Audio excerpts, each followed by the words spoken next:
Let's make delicious chicken dumplings. For the dough, first add flour, oil, salt, egg white, mix well and add water as required to form a dough and set aside for 15 minutes. For chicken filling, add chicken, cabbage, green capsicum, green onion, garlic, ginger, soya sauce, vinegar, onion, salt, black pepper, chili flakes, oil, mix well and set aside. For flavorful dumpling sauce, add soya sauce, vinegar, oil, chili flakes, garlic, and green onion and mix well. To make dumplings, roll out the dough and make thin small circles.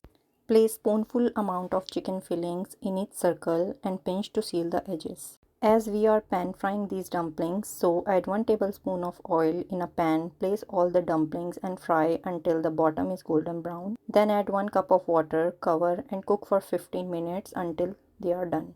Carefully transfer them into a serving plate and enjoy. These dumplings are super delicious. Don't forget to like and subscribe our channel. Happy cooking!